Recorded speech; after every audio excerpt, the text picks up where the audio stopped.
Hello guys, welcome to my YouTube channel.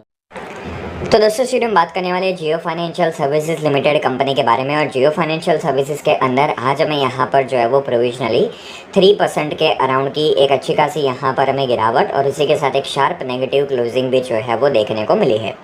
सो देखो दोस्तों, finally जियो financial services company के कल Q1 के रिजल्ट्स आते हैं। ठीक है, दैट मीन्स कौन सी डेट को, यहाँ पर 15 जुलाई को।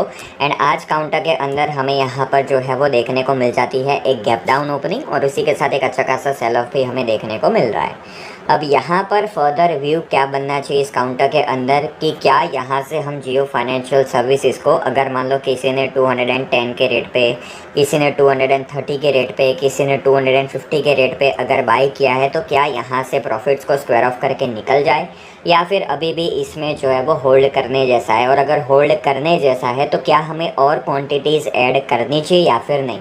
ठीक है, तो ये हमारा यहाँ पर जो है वो आउटकम होगा इस वीडियो के अंदर से। लेकिन आगे बढ़े उसके पहले अगर आपने अभी तक हमारे यूट्यूब चैनल को सब्सक्राइब नहीं किया तो प्लीज़ कर लेना। अगर आपने अभी तक हमारे फ्री टेलीग्राम चैनल को ज्वाइन नहीं किया तो उसका भी लिंक इस वीडियो के डिस्क्रिप्शन में है, तो फ्री टेलीग्राम चैनल को भी श्योरली ज्वाइन कर लेना।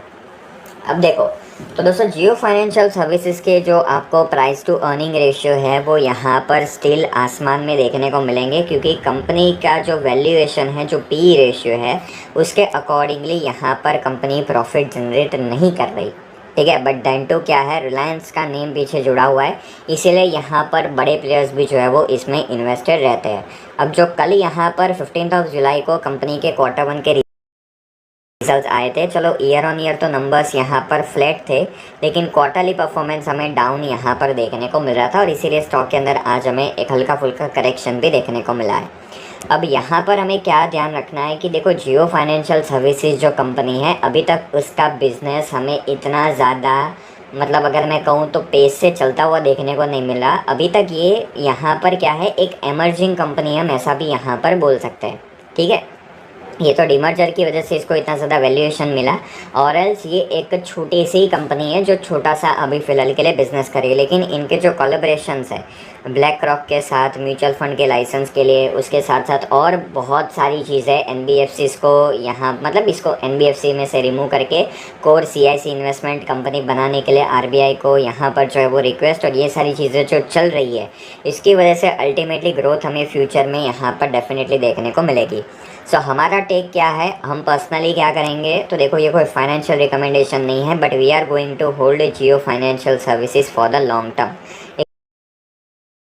एक लिमिटेड इन्वेस्टमेंट हमने ऑलरेडी कर रखा है। अगर स्टॉक मान लो हमारे प्राइस पे अगेन आएगा तो हम और क्वांटिटीज़ ऐड डेफिनेटली कर सकते हैं, लेकिन हमें यहाँ पर फर्दर ज़्यादा माल नहीं दबाना है। ठीक है, हमें लिमिटेड इन्वेस्टमेंट ही यहाँ पर रखना है। अब यहाँ पर शॉर्ट टर्म के लेवल्स क्या रहते हैं, तो पहली चीज़ तो सपोर्ट है इसका 340 रुपीज़। अगर 340 रुपीज़ के लेवल्स को ब्रेक करके अगर ये काउंटर नीचे निकला तो फर्दर फॉल हमें यहाँ पर 320 से लेकर 300 तक का भी देखने को ज़रूर मिलेगा। ठीक है, ये अभी फिलहाल के लिए लेवल्स है। और इसी के साथ साथ यहाँ पर हमें क्या देखने को मिल रहा है, सिमेट्रिकल ट्राइंगल।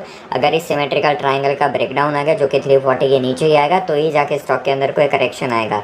और एल्स अगर रिवर्सल आ गया और अगर इसने 360 के ऊपर ब्रेकआउट दे दिया तो अगेन आपको 395 से लेकर 400 तक की अच्छी खासी रैली भी देखने को ज़रूर मिलेगी।